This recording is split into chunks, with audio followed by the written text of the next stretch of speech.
Bonjour à tous, je vous ai préparé plusieurs vidéos sur la conjonction Jupiter-Uranus, y compris une vidéo personnelle, hein, signe par signe, qui va être importante parce qu'elle va contrebalancer un petit peu ces perspectives.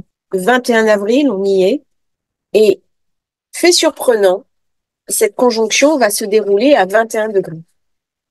Autant dire que ça va mettre l'accent sur le 21 qui est le chiffre du monde, si on regarde bien le tarot, qui est l'âge de la sagesse. Et de très nombreux pays, d'ailleurs, avaient mis 21, l'âge de la majorité. C'est aussi le chiffre du choix. Quand je dis le choix, c'est le choix entre le bien et le mal, la lumière et l'ombre. En gematria, c'est ayé, je serai. Je suis celui qui je serai. C'est aussi la capacité à faire le bien. Si j'ai capacité à faire le bien, j'ai capacité à faire le mal. Alors, sur ce 21 degrés en taureau, un ours regardant derrière lui et montrant les dents. Alors bien sûr, ça fait penser à la Russie, une Russie que l'on nomme l'ours, une menace. Alors, dans ce degré, Jupiter-Uranus, on voit bien que nous allons avoir un choix à faire. J'ai beaucoup écouté d'astrologues qui vantent un petit peu les mérites de Jupiter, qui vantent les mérites de cette conjonction, et pour ma part, je suis un petit peu plus dubitative. Alors c'est vrai qu'elle reçoit de bons aspects de la Lune, elle reçoit de bons aspects de Saturne, elle est particulièrement bien aspectée. Si je regarde la bourse, elle s'est rarement aussi bien portée. Si je regarde Bitcoin, des fortunes se sont faites en coup éclair. Tout ça, c'est une réalité. Par contre, si je vais chercher vraiment que je descends dans la réalité et que je fais prédominer les planètes sur les aspects, c'est un parti pris que je fais. Quel est l'état du monde autour de moi? L'état du monde autour de moi, il est très inquiétant. Il y a une guerre au nord, une guerre au sud, et la tension en présence ne fait que s'amplifier. Donc, il y a un décalage, si j'en suis au niveau des aspects, par rapport à la réalité du monde. Je sais aussi que les anciens astrologues n'ont pas pu prédire la Seconde Guerre mondiale, parce que les aspects n'étaient pas mauvais. Donc, je suis arrivée à la conclusion, et c'est attesté par d'autres astrologues, que la position des planètes dans une zone est plus importante que les aspects qu'elle reçoit. C'est un parti pris. On peut très bien me critiquer pour ça, je vous invite même à le faire dans le descriptif. Uranus, en taureau, il est en chute. Ça veut dire que la planète est dégradée. Ça veut dire que si elle m'amène des innovations, puisque c'est le propre d'Uranus-Jupiter. Uranus-Jupiter, c'est toutes les recherches qui ont révolutionné un petit peu la science. Que ce soit Kepler, que ce soit Galilée, que ce soit Planck, que ce soit Darwin, les grandes recherches se sont faites au moment de conjonction Jupiter-Uranus. Par contre, est-ce que toutes les grandes recherches ont forcément été bénéfiques pour l'être humain? C'est la question que je me pose avec cette conjonction et vous allez comprendre pourquoi dans le déroulé de cette vidéo. Alors, pour les personnes qui sont un petit peu impressionnables, je sais qu'il y a des personnes qui ne souhaitent pas suivre les informations. Donc, je vous invite à regarder une autre vidéo que je vais faire sur Jupiter-Uranus à titre personnel, qui sera beaucoup plus positive. C'est un choix personnel. Je le respecte parfaitement. Quand j'ai une conjonction Jupiter-Uranus, j'ai envie de dire qui va gagner. Est-ce que les deux planètes sont égalité ou est-ce qu'il y en a une qui va se mettre au service de l'autre? Eh bien, dans cette conjonction, je retiens de Jupiter son besoin d'enfler, son besoin de gonfler. Et je retiens d'Uranus ce côté dégradé, puisqu'il est en chute.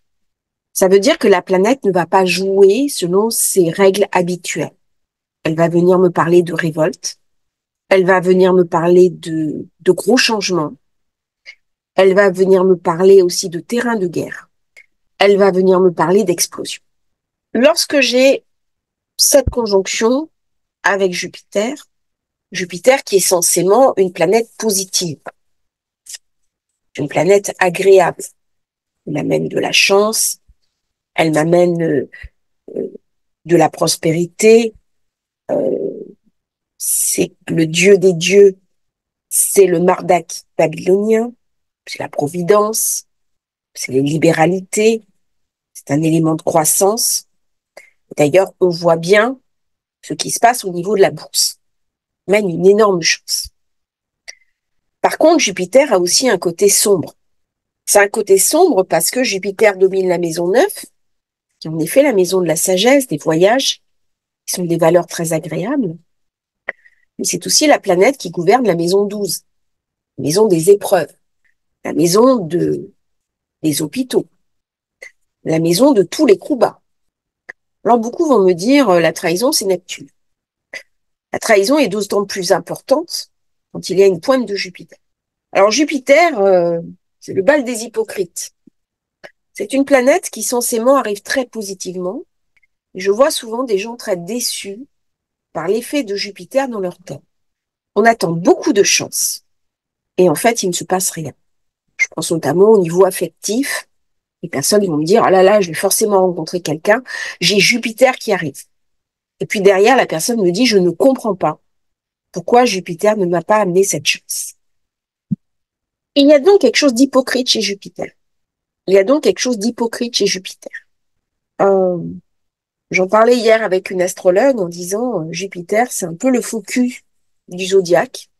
C'est-à-dire, il me promet monts et merveilles.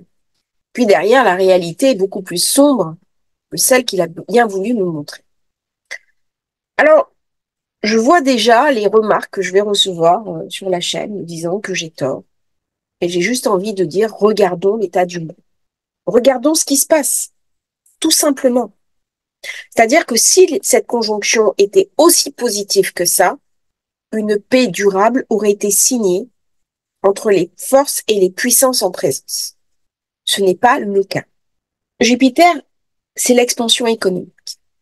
En taureau, avec Uranus, il me ramène une inflation incroyable. Peu importe les aspects, qu'ils soient positifs ou négatifs. Je suis dans la position du taureau. Et là, pour moi, c'est Jupiter qui se met au service d'Uranus. Uranus, c'est l'ancien dieu.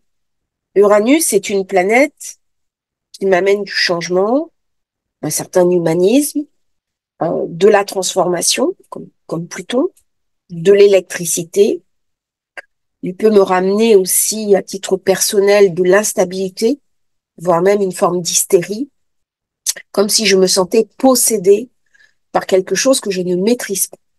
Jupiter, sans la sanction de Saturne, la loi, avec Uranus, va m'amener à une forme d'anarchie. C'est-à-dire, c'est interdit d'interdire. Mais à ce moment-là, si la loi n'est plus respectée, bien, c'est la barbarie. C'est l'ensauvagement. C'est ce qui est en train de se passer dans certains quartiers en France. Et du coup, il n'y a que deux manières de gérer la société. Soit la loi, le droit, soit la barbarie. Il n'existe rien d'autre. Alors certains vont me dire la conscience, l'éducation. Je suis d'accord avec ça. Sauf que ça demande à toute la population de changer de plan de conscience. Et ça, nous ne savons pas encore faire. Donc ça, c'est un idéal, c'est une théorie. Là, je parle de pratique. Donc, Jupiter-Uranus vient me parler d'anarchie. Si je regarde bien, Uranus, en étant en chute, il vient me parler de son côté sombre, de son côté terrifiant. C'est une force qui libère de manière anarchique et d'autant plus importante que Jupiter vient enfler cette force de libération. Dans sa version sombre, puisqu'on est en chute, donc on est conforme à l'énergie de la planète, on va me parler de gain et de perte de territoire. Je suis en taureau. Le côté liberté, le côté libertaire d'Uranus va devenir une anarchie. La suspension du droit, notamment international, puisque la loi n'est plus appliquée. C'est-à-dire, c'est le règne du quant à soi. C'est aussi le règne du plus fort. Et c'est bien ce qu'on voit se passer en ce moment au niveau des États. Il n'y a plus un contrôle supra-étatique, il n'y a plus de contrôle sur les armes de, de, les traités sur la non-prolifération des armes nucléaires, par exemple, perdus de leur substance. Il en reste encore un, jusqu'en 2026. On ne parle pas dans les tensions actuelles de renouvellement. Donc, il y a quelque chose, donc ce côté sombre d'Uranus, qui est complètement décorrélé de l'humanisme. C'est-à-dire que si une planète porte un principe, elle porte la chose et son reflet, la chose et son opposé. Si elle est la liberté, elle peut nous parler de l'absence de liberté, donc du fascisme, ce qui s'est passé quand Uranus était déjà en taureau avec le régime nazi. Et nous voyons actuellement le nombre de références, aussi bien à la Shoah qu'au nazisme, qu'à Hitler. C'est-à-dire, si vous n'êtes pas favorable euh, à une offensive, par exemple, contre la Russie en disant il serait bien de trouver un accord de paix, de trouver un accord pour éviter un embrasement général, on vous traite de munichois. Donc, toute notre pensée actuelle se réfère à cette époque clé de l'histoire. C'était le dernier passage, Uranus-Taureau.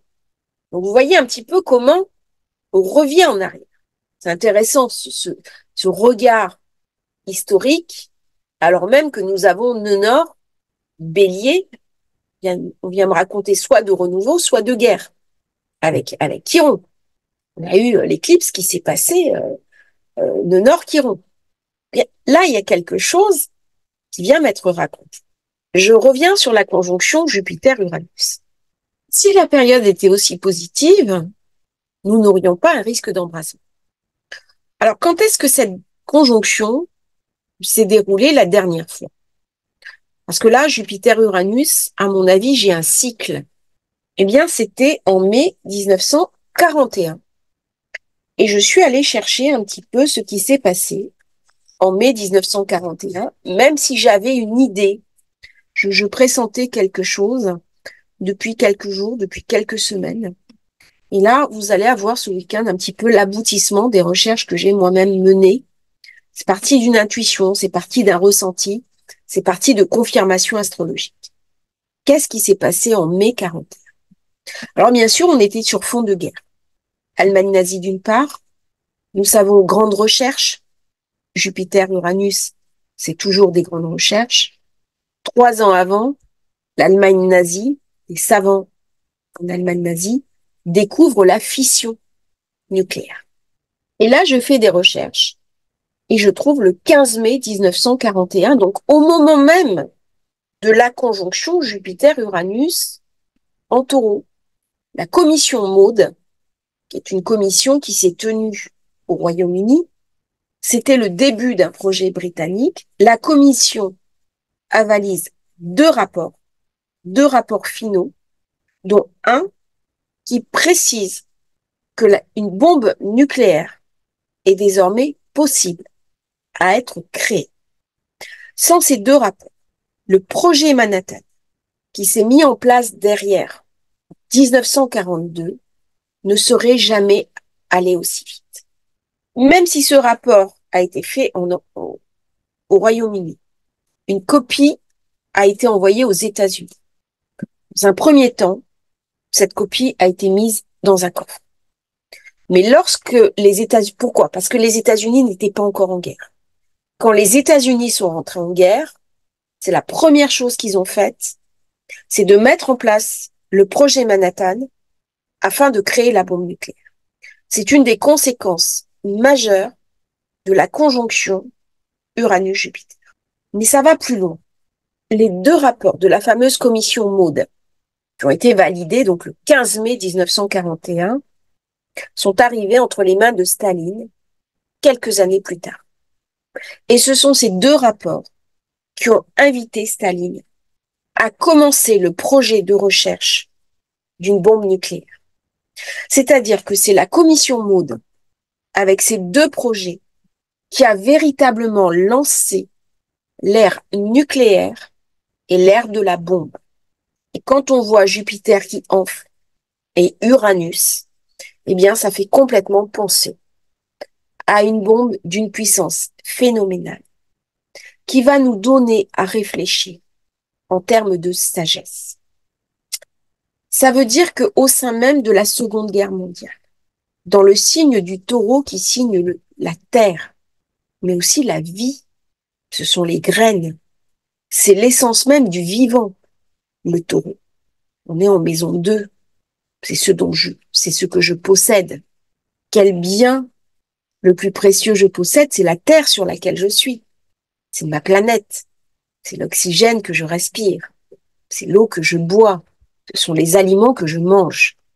Eh bien, cette conjonction Jupiter-Uranus a marqué un nouveau démarrage terrifiant au sein même de la Seconde Guerre mondiale. On est en 41, c'est-à-dire les États-Unis rentrent en guerre. Nous avons déjà les prémices de ce qui va se passer après, qui va être la guerre froide. Et la guerre froide, eh bien, c'est le cycle Jupiter-Uranus. Qu'est-ce qui se passe en ce moment?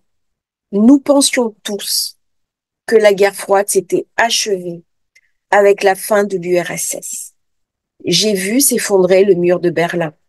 Avec des amis, nous avons pris une vieille voiture et nous y sommes allés. On a pris le train, on s'est débrouillé, on a fait du stop. Ça reste une aventure incroyable, tellement il y avait de joie dans la rue. Les gens se parlaient, buvaient ensemble, se fêtaient ensemble. Des gens sont arrivés des 4 coins de l'Europe pour fêter la réconciliation. Nous étions tous persuadés à ce moment-là que la guerre froide, les menaces qui pesaient sur le monde étaient achevées, que cette espèce de folie qui pouvait se déclencher à n'importe quel moment appartenait définitivement au passé. Dans la conjonction Jupiter-Uranus, on vient me raconter une autre histoire.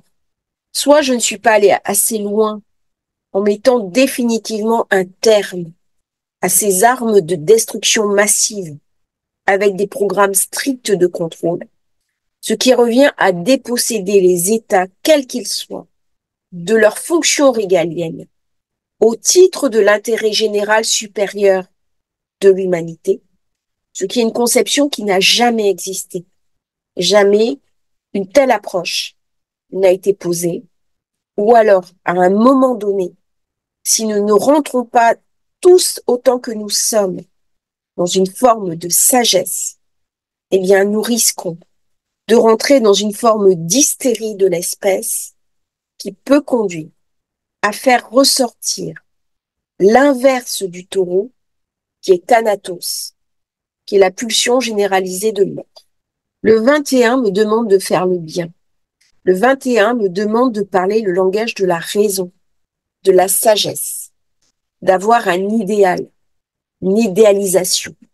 Au jour d'aujourd'hui, il n'y a pas de langage qui invite à se désengager d'une forme d'embrasement. La tournure des événements autour de nous prend un côté sombre tous les jours un peu plus. Personne, et je dis bien personne au niveau des dirigeants, n'envisage une désescalade. Chacun reste buté sur ses positions. Et ça, malheureusement, c'est le côté sombre du taureau qui est têtu jusqu'à l'extrême de lui-même, peu importe le prix à payer. Alors, Jupiter-Uranus vient aussi me parler de propagande, vient me raconter un petit peu ces grands fantômes du passé que je croyais définitivement mis aux oubliettes, qui sont des manœuvres politiques de l'embrigadement, la mainmise sur les opinions publiques, où on va contrôler les opinions publiques. C'est Jupiter qui va chercher à contrôler Uranus.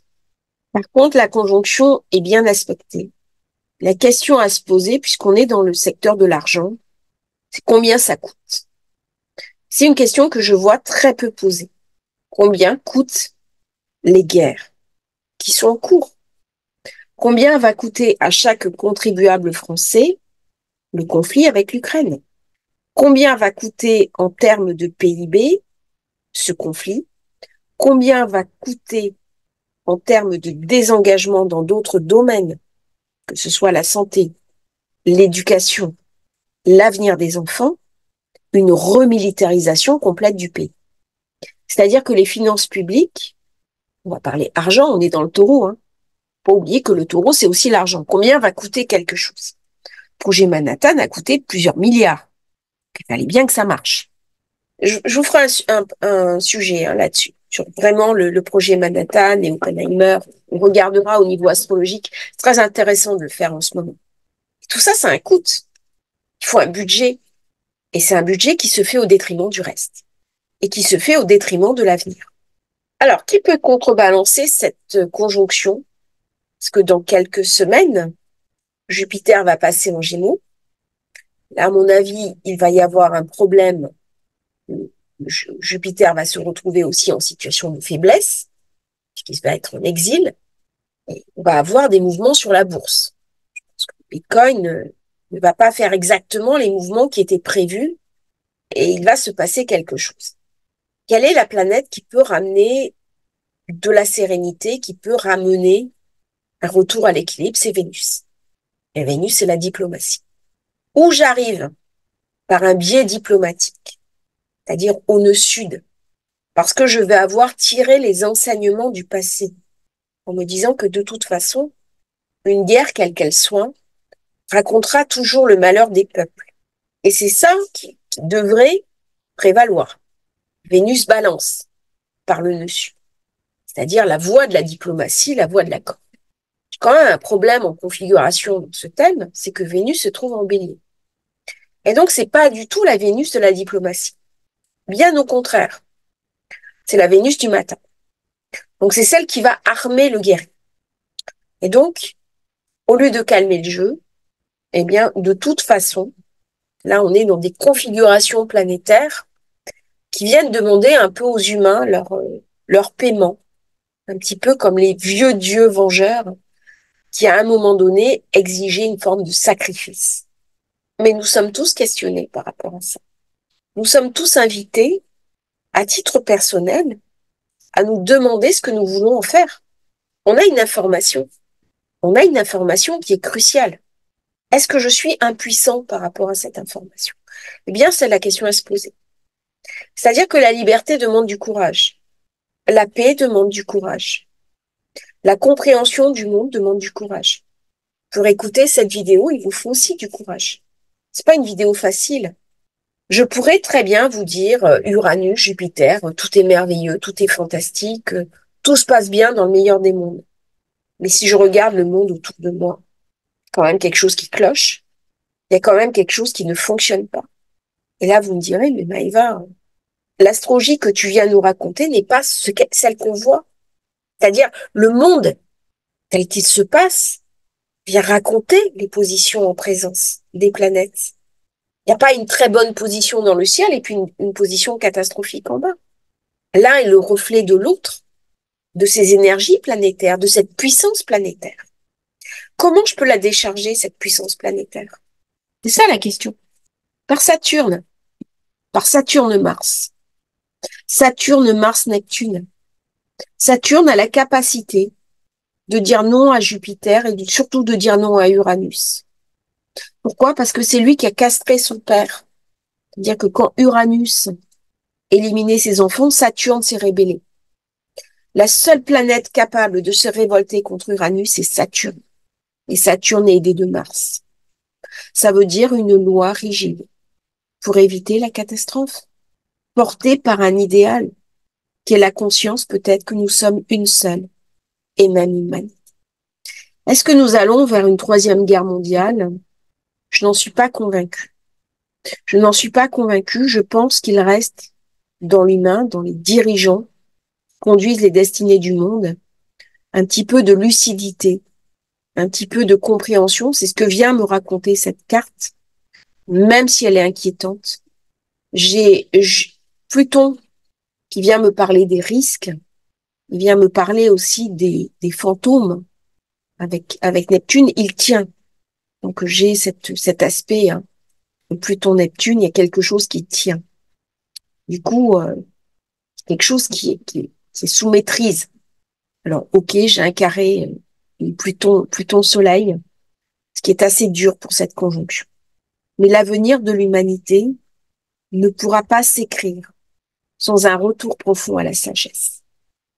Beaucoup de personnes parlent de la fin des temps. Beaucoup parlent de la fin d'un temps. On est sur un retour de la guerre froide. Est-ce que nous allons revivre à l'identique alors même qu'il y a eu des hommes d'exception qui nous ont assuré une paix pendant de nombreuses années? Est-ce qu'on va faire un comeback terrifiant? Nous savons que nous avons la capacité de nous détruire, de nous auto-détruire. Pour moi, cette capacité-là, c'est pas Pluton, c'est Uranus. Pourquoi? Parce que Uranus, c'est l'explosion.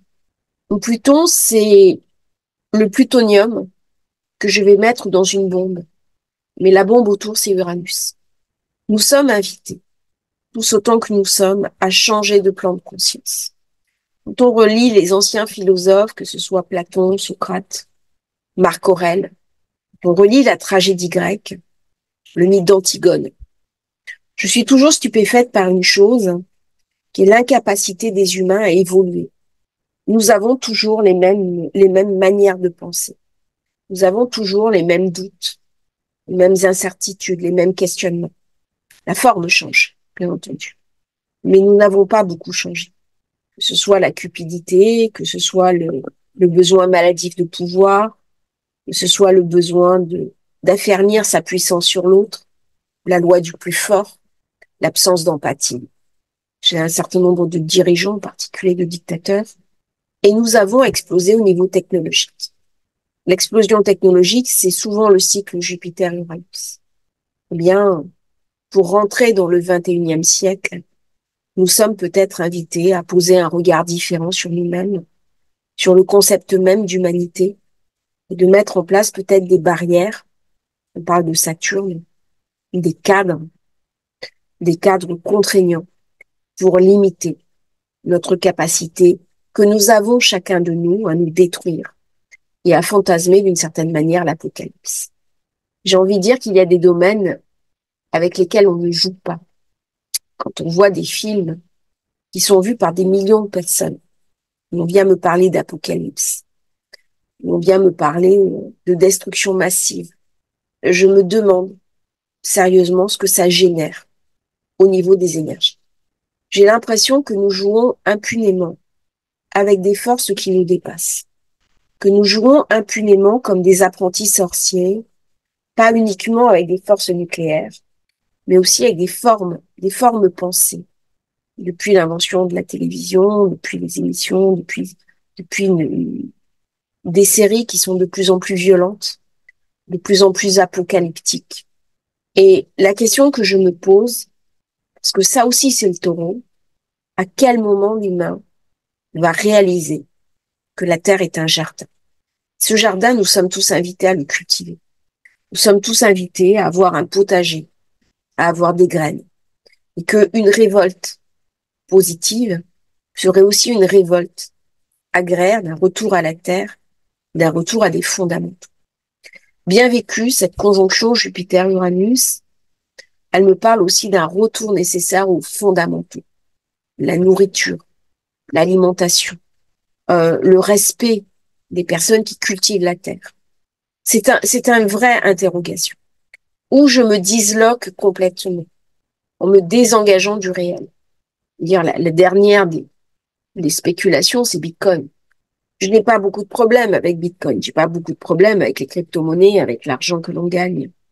Mais si à un moment donné, la seule manière de gagner de l'argent, c'est de spéculer sur les crypto-monnaies, qui sont simplement une information sur un ordinateur, sur uniquement un code, qu'est-ce que ça amène à la société? Qu'est-ce que ça amène au monde? C'est-à-dire que tout cet argent qui est investi sur un code numérique n'est pas investi dans l'économie réelle. Ce n'est pas investi dans les actions. Les actions servent aussi à refinancer des entreprises. Donc il y a une pompe économique. Ce n'est pas investi en termes de richesse dont la globalité va profiter. Je pousse mon raisonnement encore plus loin. Quand des personnes vont gagner beaucoup d'argent à spéculer sur Bitcoin, elles vont quitter leurs emplois. Tant que Bitcoin pèse un certain prix, ça va pas poser de problème. Mais la dernière fois que Bitcoin a augmenté de valeur, il y a à peu près 10% de la masse salariale aux États-Unis qui s'est désengagée de ses missions.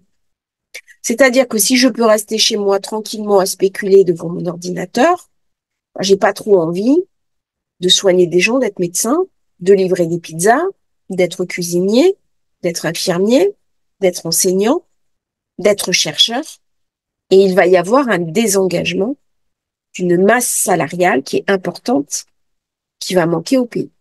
C'est-à-dire qu'à un moment donné, il va y avoir une baisse du PIB liée à l'augmentation de la valeur des crypto-monnaies. S'il y a baisse du PIB, il y aura forcément baisse de la bourse. Et là, on va être dans un cercle non plus vertueux, mais dans un cycle de crise. Et c'est Saturne qui aura le dernier message. C'est-à-dire que Jupiter, c'est le flambeur. C'est le dieu des dieux. Il pense qu'à une seule chose, asseoir son autorité, lancer ses éclairs, se reproduire et copuler. Et ce thème, il vient me parler de la fragilité de nos sociétés. Alors, Jupiter, c'est les États-Unis. Ce sont aussi les démocraties. Et il y a quelque chose de fragile. Alors même qu'il y a beaucoup d'aspects positifs et que on pourrait se dire, elle est extraordinaire, cette conjonction. Pour ceux qui spéculent sur la bourse, qui engrangent des bénéfices, sur Bitcoin, qui se sont placés au bon endroit, il n'y a pas de problème. Mais c'est aussi une conjonction qui va beaucoup affaiblir certaines personnes qui sont en difficulté. Et Jupiter, il crée des inégalités. Son but, c'est un coureur de jupons. Il n'y a pas beaucoup de morale, Jupiter. Il ne sait pas ce qui est juste et injuste. Et son plaisir à lui. Mais il vient avec Uranus morceler, quelque part, le pacte social. Le pacte dont sont faits nos pays. Après la Seconde Guerre mondiale, l'Europe n'a plus jamais été la même. Le monde n'a plus jamais été le même. Alors bien sûr, très rapidement est apparue la guerre froide. Les États-Unis, la Russie ont été un temps alliés pour contrer Hitler, mais rapidement, les divergences d'opinion se sont faites. Et là, on vient me parler d'un monde profondément séparé. Mais au sein même des États-nations, on vient me parler de personnes qui sont plus ou moins dos à dos. Alors, pour celui qui gagne de l'argent sur la bourse, il n'y a pas de problème. Mais pour celui qui ne mange pas à sa faim, il y a un problème.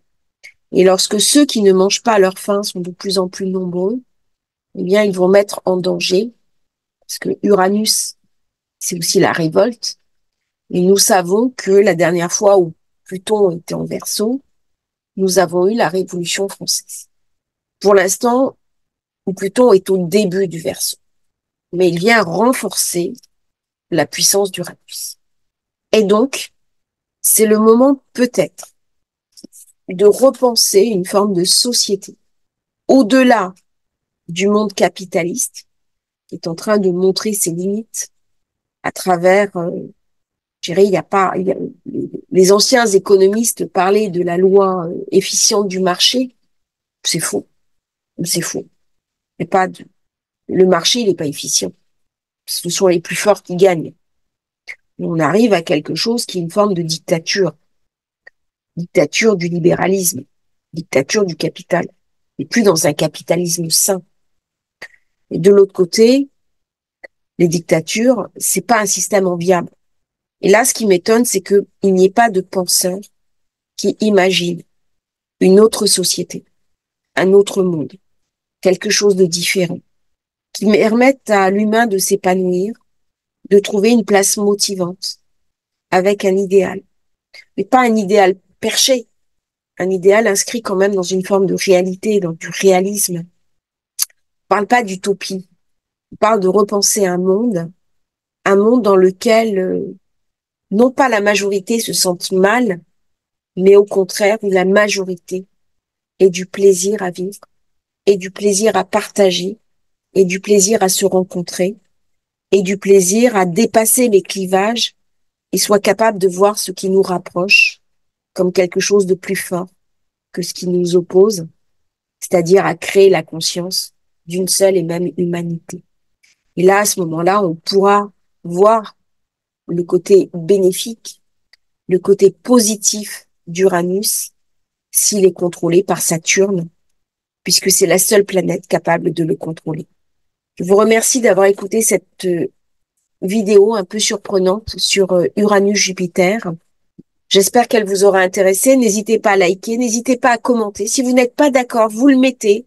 Je vais tâcher de répondre à chacun d'entre vous. C'est pas toujours évident, mais ça m'intéresse d'avoir votre feedback. À bientôt pour un nouveau partage sur Astrologie Facile.